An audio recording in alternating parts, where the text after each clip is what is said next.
Assalamualaikum warahmatullahi wabarakatuh. Shaddad bin Ad, penguasa dunia pertama yang menikahi 1000 perempuan dan punya 4000 anak. Shaddad bin Ad bin Aus bin Arum bin Sam bin Nuh adalah salah satu tokoh yang pernah menguasai dunia selain Sulaiman bin Daud alaihissalam, Iskandar, Zulkarnain, dan Namrud bin Kan'an. Shaddad menikahi 1000 perempuan dan memiliki 4000 anak. Sejarawan Mesir Syekh Muhammad bin Ahmad bin Ilyas dalam bukunya yang diterjemahkan oleh Abdul Halim berjudul Kisah Penciptaan dan Tokoh-tokoh Sepanjang Zaman mengutip Wahab bin Munabbih mengatakan bahwa Shaddad bin Ad hidup selama 1000 tahun. Riwayat lain menyebutkan Shaddad diberikan umur panjang yakni 1200 tahun. Ia merupakan penguasa dunia pertama setelah Nabi Nuh alaihissalam. Sedangkan Al-Kisai berkisah ketika Ad mau meninggal, dia mengangkat 3 anaknya untuk menjadi penggantinya, yaitu Shaddad, Shadid, dan Arum. Shaddad adalah anak Ad yang terbesar. Dia dituruti oleh banyak pelayan karena sesuatu yang dia miliki setelah kepergian ayahnya. Tak kala keagungannya kian bertambah, dia memerangi raja-raja yang ada di seantero bumi, membunuh mereka, menguasai tanah dan tempat tinggal mereka. Dia memegang tapluk kerajaan dunia dari timur hingga barat dalam genggaman kekuasaannya. Wahab bin Munabbih mengatakan belum pernah ada yang bisa menguasai dunia seluruhnya kecuali 4 orang, 2 mukmin dan 2 lagi kafir. Yang mukmin adalah Sulaiman bin Daud alaihissalam dan Iskandar Zulkarnain. Sementara yang kafir adalah Shaddad bin Ad dan Namrud bin Kan'an. Menurut pendapat lain, yang satunya lagi adalah Nebukadnezar. Allah sajalah yang lebih mengetahui kebenaran yang sesungguhnya. Membangun surga di dunia. Al-Kisai mengatakan bahwa Shaddad bin Ad dahulunya adalah orang yang sangat tertarik membaca kitab-kitab terdahulu yang telah diturunkan kepada para nabi. Setiap kali dia mendengar tentang sifat-sifat surga, dirinya merasa senang. Dalam hatinya terbersit untuk mendapatkan surga semacam itu di dunia. Shaddad bin Ad memerintahkan salah seorang menterinya. Dia memiliki 1000 menteri untuk mengumpulkan orang-orang pintar dan para arsitek untuknya dan menyuruh mereka untuk mencarikan tanah yang luas, udaranya yang baik dan banyak sungai dan pepohonannya untuk membangun surga yang besar untuknya. Berangkatlah sang menteri beserta pasukannya yang pintar-pintar. Mereka berangkat menyusuri pelosok bumi. Tak kala mereka sampai ke daerah Aden yang ada pinggiran di Yaman, di sana mereka menemukan tanah yang cocok dengan kriteria yang diinginkan Shaddad bin Ad. Mereka kembali kepada Shaddad bin Ad, melaporkan tentang tanah tersebut. Setelah mendapatkan laporan tentang tanah tersebut, Shaddad bin Ad mengutus tukang bangunan dan para arsitek ke sana. Mereka berkumpul di tanah itu lalu mereka mengatur-atur dan membatasinya menjadi pola 4 sisi. Lingkaran tanah itu berukuran 4 farsak.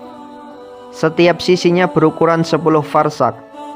Ketika para pekerja itu telah menggali fondasi kota tersebut, di sana mereka telah mendirikan pagar dari batu pualam yang diberi lukisan berbintik-bintik. Sisi-sisinya telah setengahnya mereka kerjakan. Hal tersebut mereka laporkan kepada Shaddad bin Ad.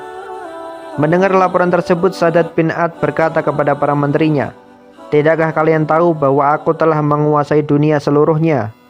Para menteri menjawab, "Tahu, Paduka." Dia berkata, "Aku ingin kalian membuat semua bangunan ini dengan emas, perak, permata, mutiara, zakut, minyak kasturi, kafur, zafaron, dan perhiasan-perhiasan indah lainnya." Selanjutnya mereka pun mengumpulkannya untuk semua yang ada pada mereka dan apa yang ada di tangan orang-orang. Mereka pergi ke seantero dunia dan membawa semua yang telah dititahkan. Orang-orang mengerjakan semua itu dengan tabah. Semua pelosok mereka susuri untuk mendapatkan apa yang diinginkan oleh sang raja. Setelah semuanya terkumpul, mulailah para pekerja membuat bata dari emas dan perak. Kemudian bata-bata itu dipasangkan di atas batu pualam itu sehingga sisi-sisinya rampung dikerjakan. Setelah mereka merampungkan pembuatan pagar kota itu, mulailah di tengah-tengahnya mereka bangun gedung yang bahannya hanya terbuat dari emas dan perak. Untuk bangunan itu tiang-tiangnya mereka buat dari zabarzud hijau dan yakut merah. Gedung itu mereka percantik dengan pepohonan yang terbuat dari mutiara, yakut, permata dan sungai yang mengalir. Di sekitar gedung ditaburkan minyak kasturi, anbar, minyak wangi dari ikan, dan kafur. Semua itu mereka bangun dengan kreasi yang menakjubkan dan sempurna yang tidak akan ditemukan bandingannya di dunia ini. Bahkan setengahnya pun tidak. Al-Kisai mengatakan pembangunan kota itu memakan waktu 300 tahun. Setelah pembangunannya selesai, hal itu dilaporkan kepada sang raja. Mendengar laporan tersebut, raja memerintahkan kepada para menteri, pembantu dan punggawanya untuk memindahkan perabot dan wadah-wadah yang megah ke sana. Perintah itu mereka kerjakan selama 10 tahun.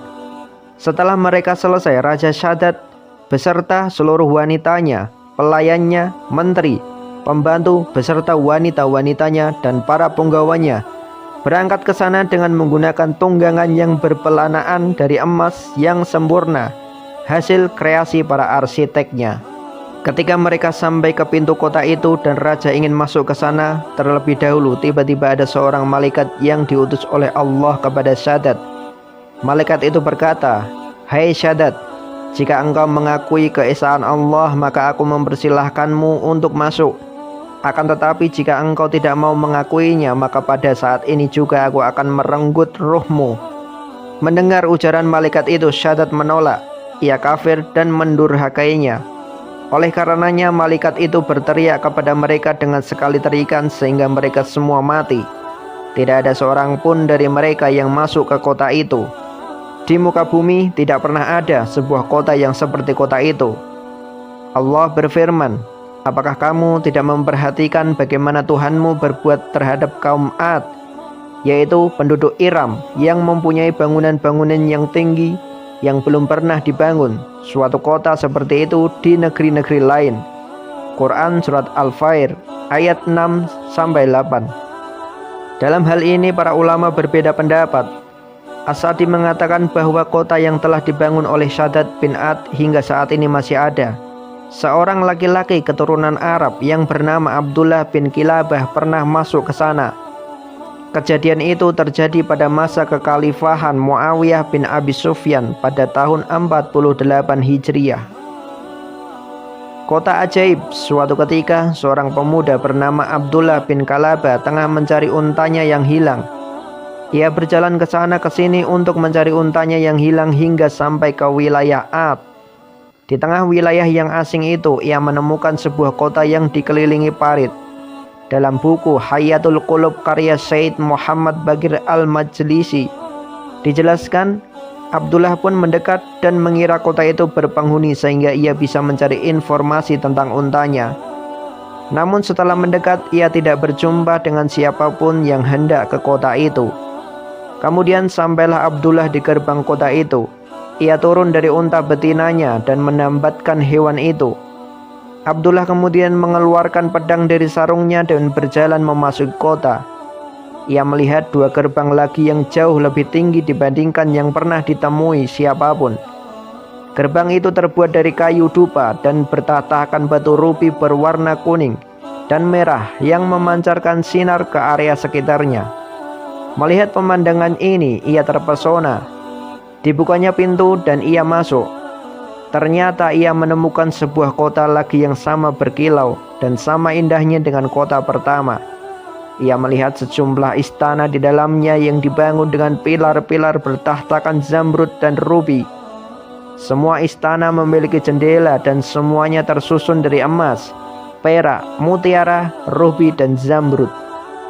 Gerbang istana ini pun serupa dengan gerbang di kota sebelumnya yang terbuat dari kayu dupa bertahtakan rubi. Lantai istana bertaburkan mutiara, misik dan safran. Ketika memandang ke dalam dan tidak menemukan satu orang pun, ia menjadi ketakutan.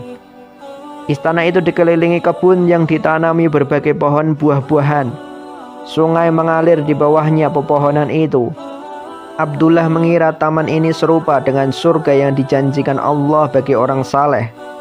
Abdullah pun bersyukur karena Allah memberinya kesempatan memasuki surga di dunia. Kemudian ia mengambil mutiara, misik dan safron sebanyak-banyaknya. Tapi dia tidak berhasil mencabut satupun rubi ataupun zamrud dari sana. Ia pun bergegas keluar menuju untanya dan pulang ke Yaman.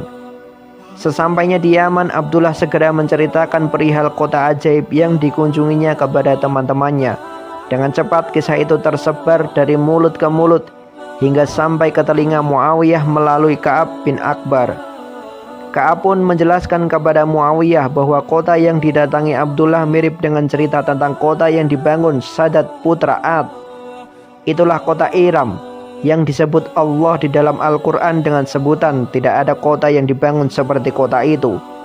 Betapa takjubnya Muawiyah ketika diberitahu ada seseorang rakyatnya dari golongan muslim dengan wajah merah, rambut merah, perawakan pendek dan leher ramping dapat memasuki kota itu. Bahkan dapat masuk hanya untuk mencari untanya.